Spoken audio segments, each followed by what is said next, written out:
හරි. 55 වෙනි ගාන. ගාන කියනවා 20 25 පන්ති ප්‍රාන්තරයේ මධ්‍ය අගය උපකල්පිත මධ්‍යයන්නේ ලෙසගෙන අප ගමන තීරුව සම්පූර්ණ කරන්න. හරි. මේක සංඛ්‍යානේ රචනාවලට එන සාමාන්‍යයෙන් ගාන. මේ තියෙන වගුව පන්ති ප්‍රාන්තර වගුව උපකල්පිත මධ්‍යයන්නේ සුළු මධ්‍යයන්නේ සෙවීමේ වගුවේ කොටසක් තමයි මේ තියෙන්නේ. හරි. එහෙනම් මේකේ පන්ති ප්‍රාන්තර තීරුව තියෙනවා. මෙතන මධ්‍ය අගයේ තීරුව තියෙනවා. දැන් මුලින්ම මම මධ්‍ය අගයේ තීරුව සොයා ගන්න ඕනේ. ළමයි මතක තියාගන්න මේ මධ්‍ය අගයේ තීරුව හැම වෙලාවෙම හොයන්නේ ඔයාගේ අදාළ පන්ති ප්‍රාන්තරයක් සලකලා ඒ පන්ති ප්‍රාන්තරයේ ප්‍රාන්තර දෙක එකතු කරලා දෙකට බෙදීමේ. දැන් මේ වෙලාවේ මම ගන්න මුලින්ම ඉන්නවා කවුද? 15 ධන 20 කියලා මම ගන්න. මෙතන තියෙන 15යි 20යිනේ. 15 ධන 20 ඔය දෙක එකතු කරලා මොකද කරන්නේ? දෙකට බෙදනවා. හරි. එහෙනම් උත්තරේ මට ගන්න පුළුවන් 15යි 20යි එකතු කරලා දෙකට බෙදුවාම මෙතන උත්තර එනවා 17.5යි කියලා. ඔය විදිහටම එහෙනම් මෙතන එනවා කවුද? 20යි 25යි එකතු කරලා දෙකට බෙදුවාම මෙතන එනවා 22.5යි කියලා. එහෙනම් මෙතනත් ඔය වගේම 25යි 30යි එකතු කරලා දෙකට බෙදුවම මට එනවා 27.5යි කියලා. හරි. බොහොම ලේසි. ඔන්න දැන් මම මධ්‍ය අගයේ තීරුව සම්පූර්ණ කරා. හා. දැන් මේකේ කියනවා මෙහෙම කතාවක්. 20 25 පන්ති ප්‍රාන්තරයේ මේ 20 25 පන්ති ප්‍රාන්තරයේ මධ්‍ය අගය කියන්නේ මේ 20 25ට අනුරූප මධ්‍ය අගය. ඒ කියන්නේ කවුද?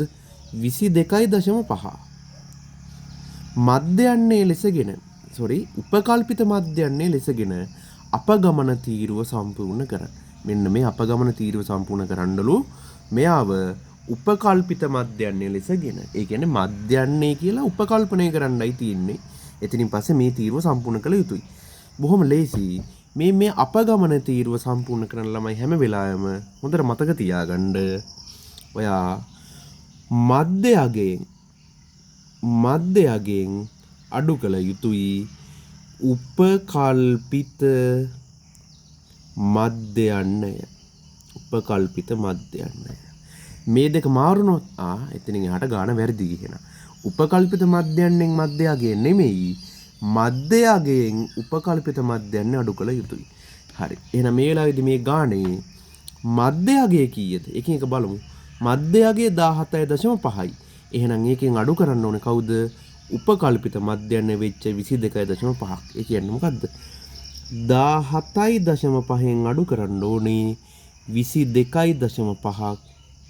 එහෙනම් මේකේ උත්තරේ 5යි නෙමෙයි මොකද්ද? මෙයා ලොකුයි. එහෙනම් ඍණ 5යි. ධනයි ඍණ නම් අඩු වෙලා වැඩි සංඛ්‍යාව ලකුණ ආ යුතුයි. එහෙනම් 22.5න් 17.5 ගියම 5යි. වැඩි සංඛ්‍යාව එයාගේ ලකුණ ඍණයි. ඉතින් මේක ඍණ 5යි. හරි. ඊළඟ තීරුවට යද්දී මධ්‍ය අගය කීයද? 22.5යි. 22.5යි අඩු කරන්න ඕනේ කවුද? උපකල්පිත මධ්‍යයන්නේ. මේ වෙලාවේ උපකල්පිත මධ්‍යයන්නේ නැවත කීයද? 22.5යිම තමයි. ඒ කියන්නේ 22.5න් 22.5 ගියාම මධ්‍ය මේ වෙලාවේ අපගමනේ බිඳුවයි. මෙහෙනම් මෙතන නැවත මධ්‍ය අගය කීයද? 27.5යි. එහෙනම් මම ලියන්නම් 27.5යි අඩු කළ යුතුයි කවුද? උපකල්පිත මධ්‍යයන්නේ කියන්නේ 22.5. හරි. 27.5න් 22.5ක අඩු කරපුවාම මට පිළිතුර ලැබෙනවා ධන 5ක් කියලා. ඔන්න මං එහෙනම් අපගමනේ තීරුව සම්පූර්ණ කරා. කොහොමද ගන්නෙ? හැම වෙලාවෙම මධ්‍ය අගයෙන් අඩු කළ යුතුයි උපකල්පිත මධ්‍යයන්නේ. හරි. මෙතන මධ්‍ය අගයේ තීරුව කොහොමද සම්පූර්ණ කරන්නේ? පන්ති ප්‍රාන්තරයේ අදාළ ප්‍රාන්තර දෙක එකතු කරලා දෙකට බෙදීමේ මධ්‍ය අගය ලැබෙනවා. හරි. පැහැදිලි. හරි. 56 වෙනි ගාන කියනවා යම්කිසි රූපයක් තියෙනවා. අංග සමත්‍රිකෝණ යුගලක් නම් කරන මේ රූපේ තියෙන අංග සමත්‍රිකෝණ යුගලක්. අංග සම වෙන අවස්ථා මොනවද ළමයි? පාකෝපා. ඒ කියන්නේ පාද කෝණ පාද අවස්ථාව. අනිත් එක කෝකෝපා. කෝණ පාද අවස්ථාව. අනිත් එක පා පාද අවස්ථාව. අනිත් එක කර්ණයක් සහ පාදයක් අන්තර්ගත වන අවස්ථාව. හරි. එහෙනම් මේ අවස්ථා හතරෙන් මේ වෙලාවේ ගැලපෙන්නේ මට පේනවා මේ පාද එකිනෙකට සමානයි කියලා දීලා තියෙනවා. ඒ වගේම මෙතන පේනවා මොකද්ද? මේ ප්‍රතිමුඛ කෝණ එකිනෙකට සමානයි කතාව. එහෙනම් බොහොම සරලව මට ගන්න පුළුවන් මේ වෙලාවේ අංග සම වෙනවා මුලින්ම මේ කෝණයට මේ කෝණය සමාන නිසා මේ ත්‍රිකෝණ දෙක අංග සමයි කියලා මට ගන්න පුළුවන්. එහෙනම් මම ලියන්නම් AOD ත්‍රිකෝණය හා කවුද? AOD ත්‍රිකෝණය හා BOC ත්‍රිකෝණය. BOC ත්‍රිකෝණය. මේ තමයි එක පිළිතුරක්. හේතුව මේ පාද මේ පාදයට සමානයි, මේ පාද මේ පාදයට සමානයි, මේ කෝණ මේ කෝණයට සමානයි. පාකෝපා අවස්ථාවේ. ඒ වගේම මට දැන් ගන්න පුළුවන් මේ කෝණයත් මේ කෝණයට සමාන නිසා AOB ත්‍රිකෝණය සහ DOC ත්‍රිකෝණයත් මොකද වෙන්නේ? අංග සමයි. එහෙනම් මම ලියන්න පුළුවන් AOB ත්‍රිකෝණය හා DOC ත්‍රිකෝණය. එහෙනම් මේ ත්‍රිකෝණ යුගල අංග සමයි කියලා මට ගන්න පුළුවන්. හරි පැහැදිලි. හරි 57 වෙනි ගණේ කියනවා අරය 7ක් සෙන්ටිමීටර වූ වෘත්ත සිලින්ඩරයක. මම සිලින්ඩරයක් අඳ ගන්න.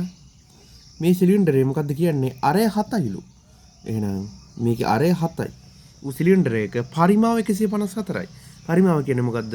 යම් වස්තුවක් අවකාශය ගන්න ඉඩ ප්‍රමාණය. ඒ කියන්නේ මේක ඇතුළේ තියෙන මේ ඉඩ ප්‍රමාණය කීයද? 154යිලු. මම ලියන විතර 154ක් නම් සිලින්ඩරේ උස කීයද කියලා අහනවා. මේ උස ප්‍රමාණය තමයි හරි.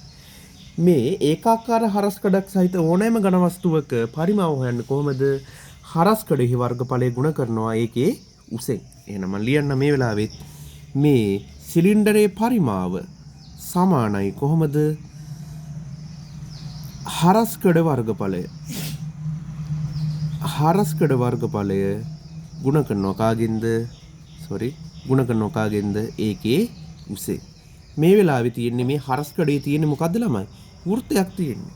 එහෙනම් වෘත්තයක වර්ගඵලය කොහොමද හොයන්නේ? ෆයි වර්ගය. ගුණ කිරීම එහෙනම් උස කීයද? h. එහෙනම් සිලින්ඩරයක පරිමාව හොයන්නේ කොහොමද? ෆයි වර්ග h වලින්. දත්ත දාගමු. දැන් පරිමාව මම දන්නවා. පරිමාව කීයද? 154යි. එහෙනම් දාගත්ත පරිමාව 154යි. ෆයි කීයද? 7/22යි. අරය මම දන්නවා 7යි. ඒ කියන්නේ r වර්ග කියන්නේ 7 ගුණ කිරීම 7 h කීයද? h තමයි මගෙන් අහන එක්කෙනා. මම h කියලා දාගන්නම් මෙතන. දැන් මේ 7ට මේ 7 කැපෙනවා. මට h හොයන්න පුළුවන් කොහොමද? මම මේ හරියෙන් ලියා ගන්න. මේ පැත්ත 154 ඉන්නවා. මේ උඩ ඉන්න 22 එහා පැත්තට යද්දී පල්ලෙහාට යන්නේ. ඒ කියන්නේ 154 බෙදනවා කාගෙන්ද? 22කින්. මේ උඩ ඉන්න 7ත් එහා පැත්තට යද්දී පල්ලෙහාට යනවා. ඒ කියන්නේ 22ත් බෙදනවා 154 බෙදීම 7 කියලාත් එනවා. සමානයි h. හරි. මොකක්ද උනේ? h තනි වෙද්දී උඩ ඉන්න 22 එහාට ගියා පල්ලෙහාට ගියා. උඩ ඉන්න 7 පල්ලෙහාට ගියා. ඒ කියන්නේ 154 බෙදීම 22 ගුණ කිරීම 7 කියලා එනවා. මෙතනින් දැන් 4ට 7 ඒවා 1යි 154ට 7 ඒවා 22ක් තියෙනවා. මේ බලන්න 22ට මේ 22 කැපෙනවා. එහෙනම් බොහොම සරලයි. මට ගන්න පුළුවන් h කියන්නේ කීයද එහෙනම්? මම මේ හරින් ලියන්නම්. h කියන්නේ කීයද? එහෙනම් 1යි. 1ක් සෙන්ටිමීටර්. ඒ කියන්නේ මේ සිලින්ඩරයේ උස කීයද? සෙන්ටිමීටර් 1යි. හරි. පැහැදිලි.